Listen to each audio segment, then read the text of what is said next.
cerita-kita minggu ini. Ada apa nih? Hai semuanya, welcome back to our podcast. Kembali lagi bersama aku, Keira. Nah, sebelum kita mulai, jangan lupa like, subscribe, rate, review podcast kita di podcast, di platform apapun yang kalian gunakan untuk mendengarkan podcast kita. Nah, podcast kita ini juga di-post di YouTube kita, makanya jangan lupa subscribe ke YouTube channel kita di Light Generation. Sama kita juga ada Instagram, @nya juga @lightgeneration. Jangan lupa di-follow. Nah, minggu ini kita ada guest loh guys. Baik juga kok. Boleh perkenalkan diri Ci ke pendengar-pendengar yang mungkin belum pernah dengar Cici. Oke, jadi nama lengkap aku Josephine Valencia Wongso. Bisa di follow Instagramnya @josephineVLNcia. Dan aku sekarang sih aku udah kerja ya, jadi aku udah bukan anak-anak Legend lagi nih. Tapi dulu kayaknya sampai tahun 2019 aku masih gabung di Legend. Tapi sekarang udah naik nih ke Young and Pro gitu. Iya, dulu juga aku inget banget tuh pas aku baru-baru masuk LG itu, kalau pas komsel tuh sama Cici gitu. Selalu rame kan ya kalau ada aku. Oh tentu. MC terame ya. Terkondang Terseru juga. Iya. Nah, buat yang nggak tahu nih, Ci Jose ini sebenarnya ya guys, tuh alumni dari sekolahku. Iya, betul. Bener nggak nih, Ci?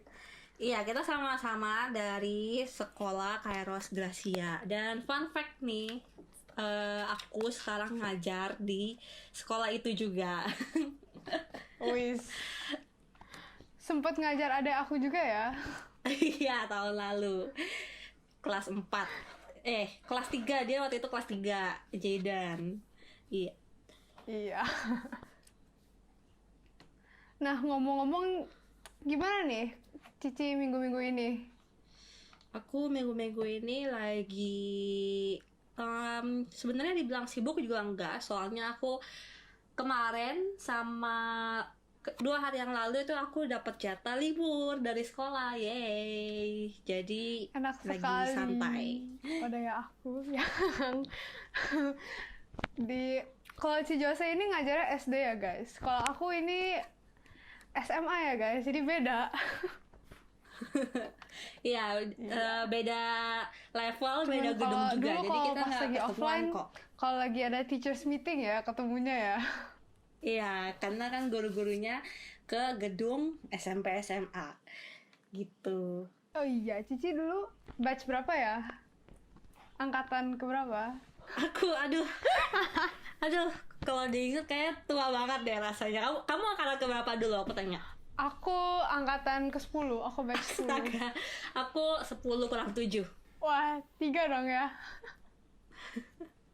Iya. Gak beda jauh lah. Aku tuh angkatan kelinci percobaan. Masih baru-baru buka ya soalnya ya. Iya. Sudah lama itu ya. Iya, aku lulusnya itu tahun 2015. Kamu baru 10 tahun. Wah. Wah. Kira-kira ya begitu-begitu juga lah ya. Apa namanya, minggu-minggu ini kalau buat aku sendiri sih, minggu-minggu ini tuh dibilang sibuk juga enggak. Mungkin karena aku tipe orangnya yang kalau dikasih tugas tuh hari itu langsung dikerjain. Tapi yang aku bukan bingung sih, bukan kayak gimana gitu. Teman-teman aku tuh pada minta extend terus gitu. Mungkin karena mereka ambil IGCSE kali ya, tapi aku enggak. Mungkin karena itu. Tapi selalu sebelum misalnya submission date-nya hari Senin, aku hari Jumat terus selesai gitu. Wow, keren. Ya, gitulah ya. Nah, kita langsung masuk aja topik minggu ini. Mau dikasih judul juga bingung ya guys topiknya. awalnya kita sih mau ngomongin tentang K-pop nih. Cuman kita tahu nggak semua dari kalian tuh dengerin atau kayak interested. Jadi kita bikin topiknya lebih broad lagi gitu ya, lebih luas gitu.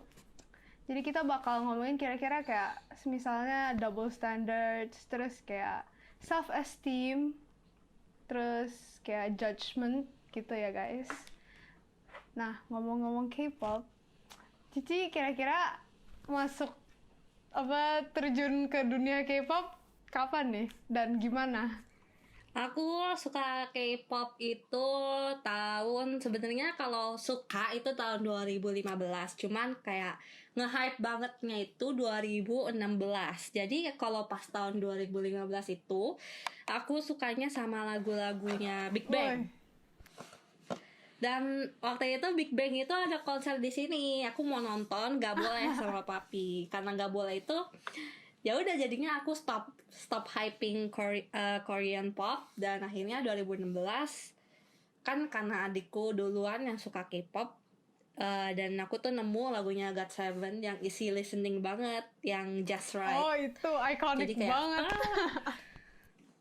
Ya, langsung suka sama lagunya dan tepat banget itu beberapa bulan setelah aku suka lagu itu mereka kesini dan aku nontonin. Ya sejak itu jadi makin suka sama K-pop walaupun gak bertahan lama sama GOT7 tapi sampai sekarang ya masih bisa dibilang K-popers lah. Jelas itu sih, kayaknya jelas banget itu. Kalau dilihat Instagramnya guys, boleh di stalk.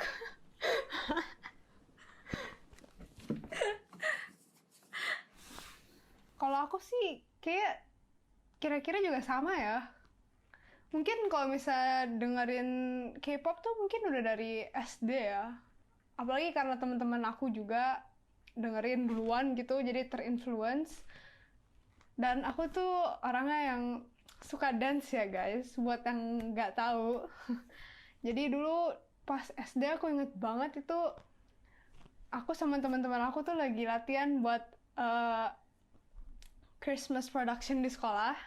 Kayak kan sebelum kita masuk Christmas production itu ada audisinya dulu sama guru-gurunya gitu. Nah, kita tuh lagi latihan. Terus teman-temanku itu nonton MV Blackpink yang As If It's Your Last. Nah, itu kan seingat aku masa-masa itu habis mereka hiatus kalau nggak salah. Nah, sejak itu tuh kayak udah pernah kayak denger gitu lah. Kayak dikit-dikit Twice, terus Blackpink. Terus sebenarnya dulu juga aku Blackpink keluar kamu masih SD. Ya ampun. 2016 mereka debut. Oh iya benar juga, kamu masih 11 tahun ya. Wah. Soalnya Blackpink keluar aku udah kuliah. Wah. Udah lama juga ya. Terus ya sejak itu dulu aku inget banget. Dulu tuh aku suka main ke kayak arcade gitu kan, kayak time zone gitu-gitu. Terus ada yang kayak game yang apa sih, injek-injek itu yang pump it up ya kalau nggak salah. DDR, Dance Revolution. Ada yang satu lagi deh kalau nggak salah. Nah, aku main itu. Terus aku tuh nggak bisa. Aku tuh bukan yang pro ya. Kalau yang pro tuh mainnya yang lagu-lagu klasik itu yang sampai muter-muter gitu. Kalau aku kan nggak. Nah, aku mainnya itu yang lagunya Big Bang juga, yang Fantastic Baby. Itu aku inget banget. Nah, jadi ya kira-kira dari dulu tuh udah kayak denger lagunya. Cuman belum kayak terjun gitu. Nah, mulai terjun itu sekitar tahun 2017-2018. Nah, kurang lebih sama nih kayak Cici nih. Setahun, nggak, kalau misalnya nggak setahun juga sih. Pokoknya tahun 2019-nya itu pas banget Blackpink mau datang. Nah, makin tergila-gila juga gitu. Nah, ngomongin Blackpink dan GOT7 dan lain-lain, mereka tuh di pandangan pandangan dunia gitu. Kok aneh banget jadinya. in the apa ya, in the limelight lah gitu lah istilahnya ya, pasti berat gitu ya, ada you win some you lose some lah ya. Nah itu tuh kalau di pandangan kita tuh kelihatannya kayak hidupnya kayak mewah gitu, enak banget gitu kan ya, ya gak sih Ci? Iya dong, tapi kan ya emang harus banyak pengorbanan, apalagi pas mereka jadi trainee Benar. kan maksudnya hampir 24 jam mereka cuma latihan, terus sacrifice their sleep, belum lagi sekolahnya, terus jauh dari orang tua gitu. Dan Iya, buat yang apa foreigners ya. iya, pas jadi trainee juga belum tentu nantinya bakal jadi idol. Karena setahu aku itu ada satu aktor Korea, dia itu dulu masuk line up-nya GOT7. Dia udah ikut latihan GOT7. Oh, Cuman in the end dia nggak jadi ikut. Ya tapi untungnya sekarang dia jadi aktor nyesek sih. banget. Hard work pays off lah ya masih. Yang aku denger juga Blackpink juga awal-awalnya tuh 9 member, tapi sekarang bisa dilihat cuma 4 member doang. Apalagi yang kayak reality show atau variety show ya? Apa sih yang kayak audition show gitu loh, Survival yang kayak, show gitu ya, semacam. iya, yang kayak Produce Iya. X101, iya gitu, semacam Produce 48. Terus yang kayak sekarang lagi yang hype, yang lagi happening banget tuh apa Kingdom. Oh, tapi Nah, Kingdom kayak itu gitu-gitu itu juga. Kingdom kan lebih ke Tapi apa Kingdom ya? juga sebenarnya itu juga grupnya udah debut sih ya. Iya, Kalau makanya. yang lebih kayak nyesek, yang lebih nyesek lagi tuh yang kayak masih trainee gitu. Iya. Ya gak sih? Produce sih ya, masih trainee gitu. Tapi kalau misalnya trainee udah masuk produce itu menurut aku tuh, walaupun misalnya mereka mereka nggak debut di grup itu, mereka juga masih ada chance buat kayak apa, be famous lah gitu loh. Karena kan mereka juga udah ada on TV gitu. Kayak misalnya BM from Card, dia kan pernah, seingat aku dia pernah ikut kayak audition show gitu juga, tapi dia nggak menang. Tapi sekarang dia juga jadi lumayan populer lah ya. Nah itu tuh kalau ngomongin begini tuh yang masuk dalam pikiran aku tuh kayak pressure-nya, terus kayak mereka, apalagi kalau yang di vote gitu kan, Iya. itu kan kayak harus dipandang netizen yang banyak, harus win the hearts of many people. Gimana sih rasanya ya, kayak kasian Kalau banget gitu loh. survival show itu kan mereka udah dari pihak kayak pihak penyiarnya, kayak misalnya produce kan disiarkan oleh Mnet. Mnetnya kayak cuma menyorot beberapa peserta doang kan, nggak mungkin dong 100-100-nya disorot sama dia gitu loh.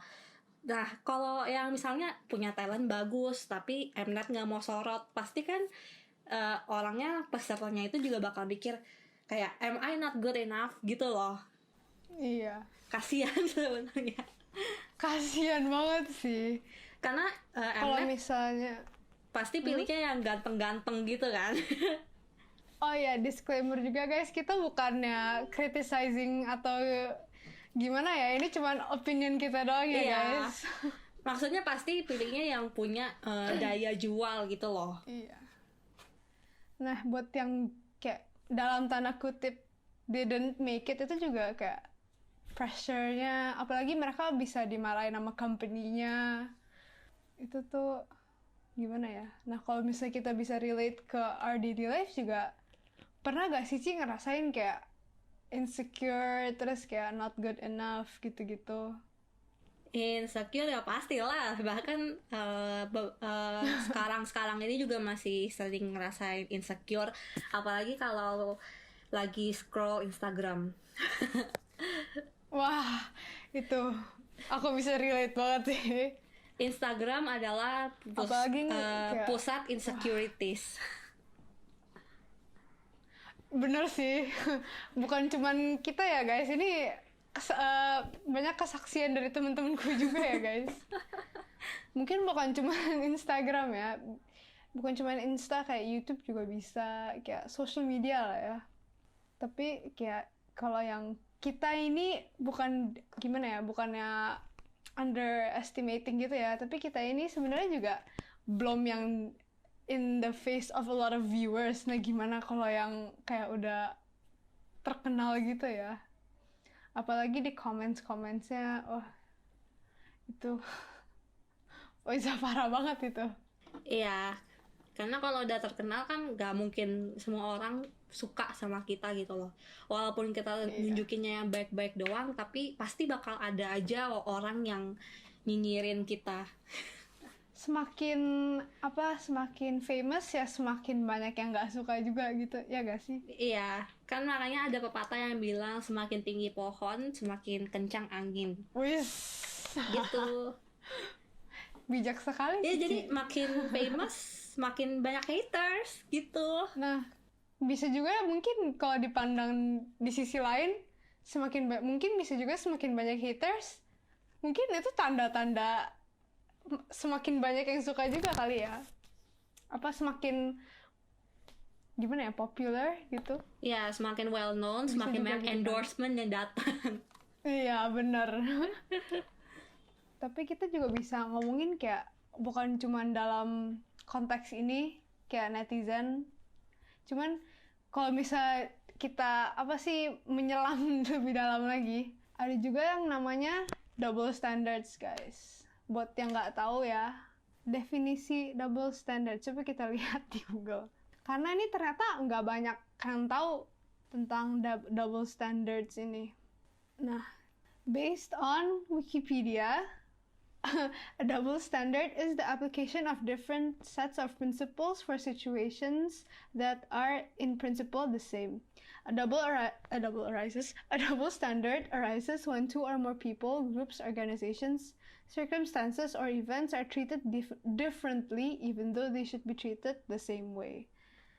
Nah, mungkin kalau misalnya ditranslate ke bahasa Indonesia buat yang kurang ngerti, jadi misalnya ada cowok sama ada cewek nih. Nah, mereka ngelakuin hal yang sama, cuman dipandangnya beda gitu. Mungkin yang cewek bisa dipandangnya, kok lu gini sih? Tapi yang cowok bisa dipandang, ih keren banget gitu. Ya guys, itu tuh sering terjadi sebenarnya. Cuman kita nggak banyak yang tahu gitu. Kita nggak banyak sadar itu sebenarnya dibilang double standards. Ya gak sih, Ci? Ya, betul.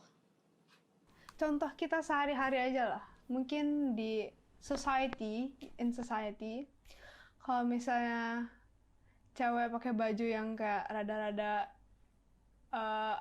kayak lebih tomboy gitu, itu dipandangnya kayak, kok lu aneh sih? Tapi kalau misalnya cowok kan memang udah biasa gitu, pandangannya kan gitu.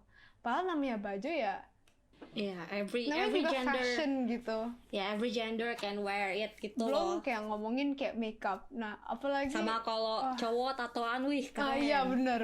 Iya. Tapi kalau giliran cewek kayak, ih kok lu gini sih? Kok aneh banget gitu. Cewek nakal nih, cewek bandel. Iya.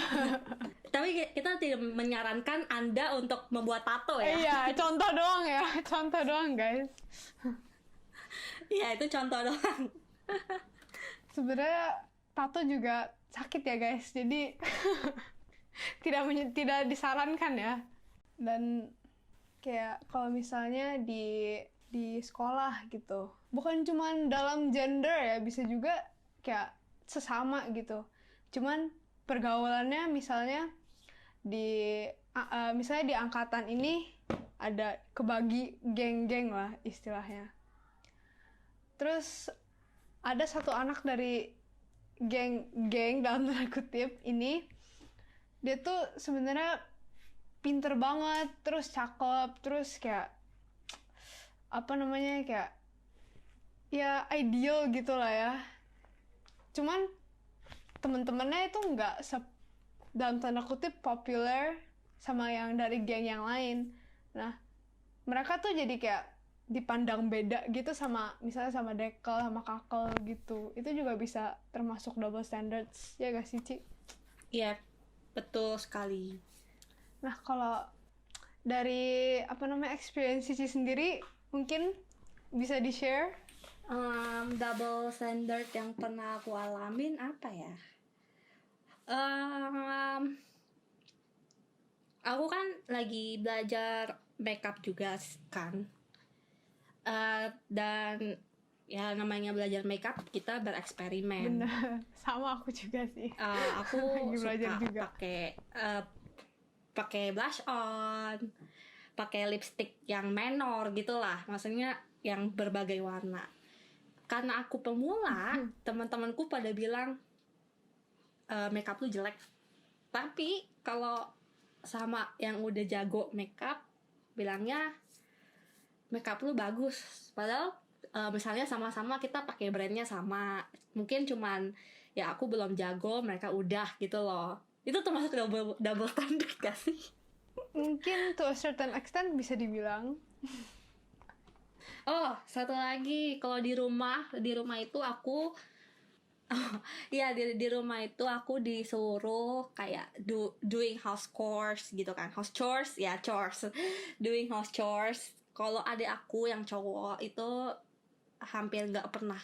Kenapa? Karena menurut mami aku nanti aku bakal end up as ibu rumah tangga yang harus mengurusi rumah tangganya.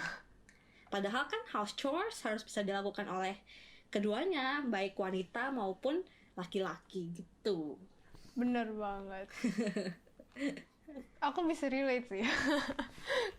Apalagi sebagai anak paling tua ya. Iya, anak pertama. Anak pertama tuh rasanya kayak kalau dari pandangan anak pertama ya, rasanya kayak yang disalahin mulu gak sih, Ci? Iya. Padahal kitanya lagi nggak ngapa-ngapain tapi disalahin. Nah, ngomong-ngomong double standards juga kayak bisa sampai ke apa ya, affect ke self esteem, terus jadi kayak Cici pernah dengar gak sih kasus Sunmi yang dia bukan cuma dia, Ayu juga dia pernah kayak dikritisize gitu karena apa sih dibilangnya terlalu apa dalam tanda kutip gendut gitu. Ayo gendut gua apa? Ya kan bener.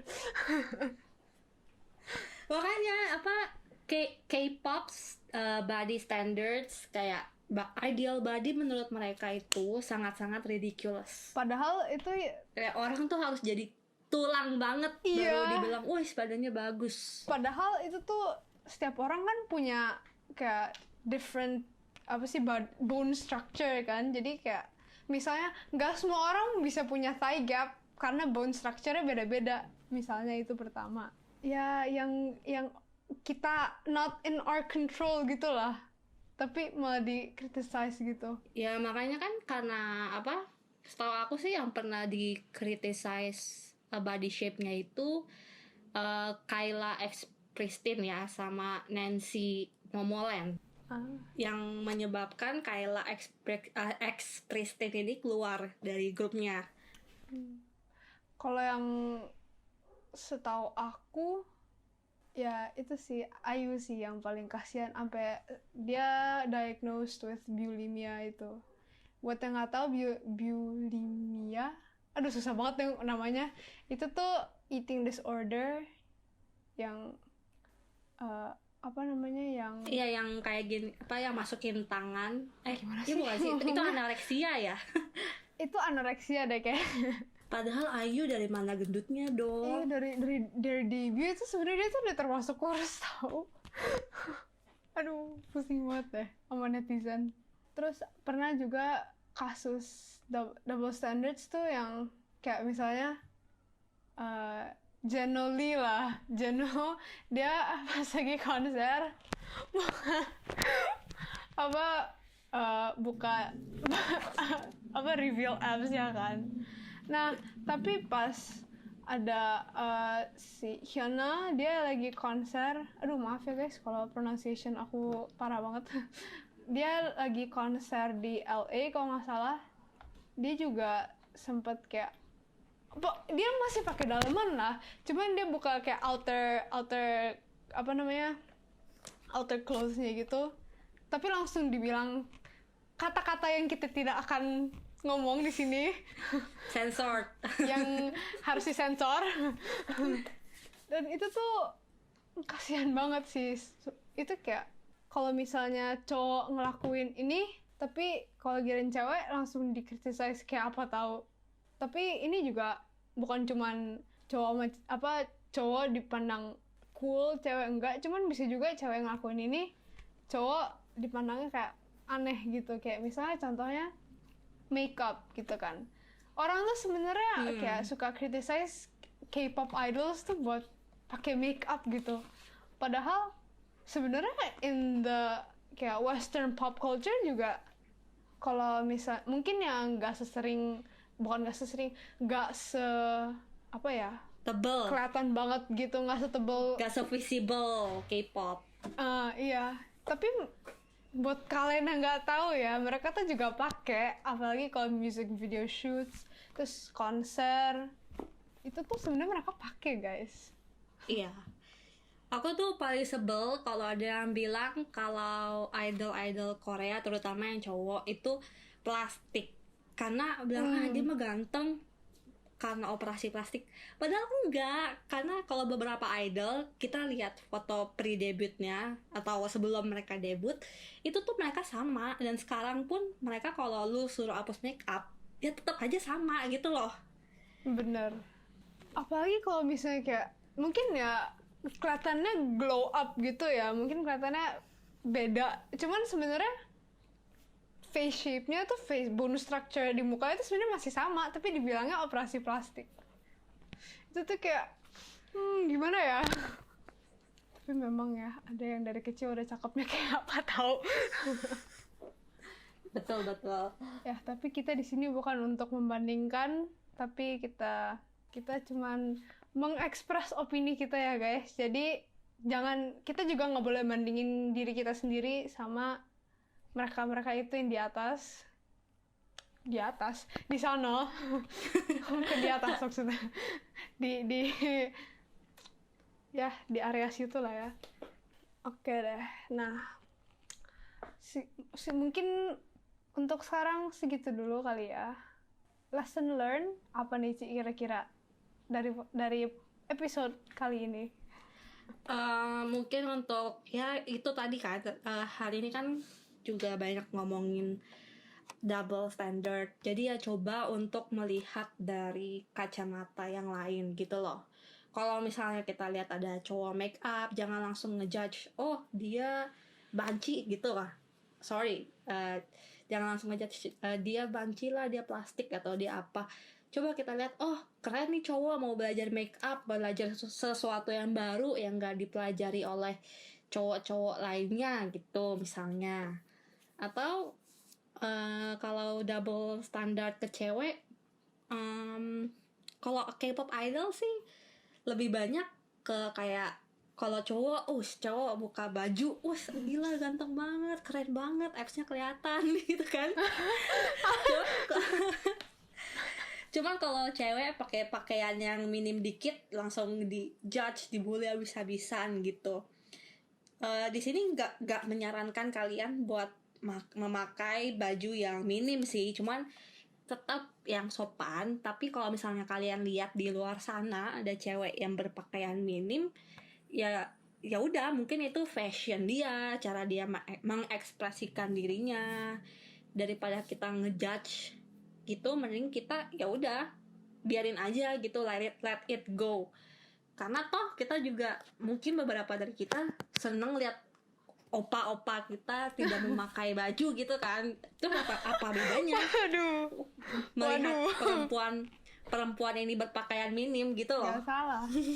Dan untuk kita sendiri ya, kita juga nggak boleh compare ourselves sama mereka guys. Betul. Itu tuh sangat toxic guys. Mereka tuh juga ada agensi yang ngurusin, jadi nggak mungkin mereka terlihat jelek gitu loh. Iya, agensinya juga mau protect image-nya juga. Karena mereka ini kan istilah kasarnya mereka adalah produk agensi, nggak mungkin agensinya menjual produk yang jelek dong. Bener. Tapi ya kita bukan yang ngomongin mereka itu objek ya guys, bukan ya guys, cuman analogi doang guys. Justru kita bisa, menurut aku kita bisa menjadikan mereka kayak role model kita. Misalnya kita demen nyanyi, ya udah kayak dia keren nih, mau coba nyanyi kayak dia juga, atau dance-nya juga kan mereka kalau K-pop itu udah pasti dance kan. Kita bisa bikin dance cover. Kalau aku sendiri, aku pribadi aku nggak punya talent dalam bernyanyi dan dancing. Badan aku kaku banget. Jadi aku kalau dulu aku kuliah, aku itu masang target. Oh, kalau dapat nilai segini baru boleh nonton konser si ini. Gitu loh. Jadi K-pop itu aku jadikan sebagai motivation. Dan dulu pas aku nyusun skripsi juga, aku ya motivationnya dari K-pop. Nonton MV K-pop sebentar, udah gitu langsung lanjut kerjain tesis. Dan kalau misalnya otak udah penat banget, aku bilang ya udah 15 minutes kamu nonton MV K-pop, habis itu kerjain lagi 2 bab gitu. Wah, 2 bab banyak ya. 2 bab, 2 Beda ya lembar, 2 levelnya. lembar. Bukan 2 bab deh. 2 bab kayak banyak banget. 2 paragraf aja kadang udah nangis. Ya, oke. Mungkin sekian dari cerita kita minggu ini. Thank you, Ci, udah mau menjadi guest di podcast kita. Sama-sama. Buat kalian yang gak suka K-pop, mungkin semoga bisa belajar sesuatu dari podcast ini walaupun bukan dalam interest kalian. Nah, jangan lupa rate, review, like, subscribe podcast kita di Spotify, Google Podcast, Anchor, terus juga ada di YouTube kita di @lightgeneration. Jangan lupa di subscribe sama nyalain bellnya buat apa, so you will not miss any of our episodes.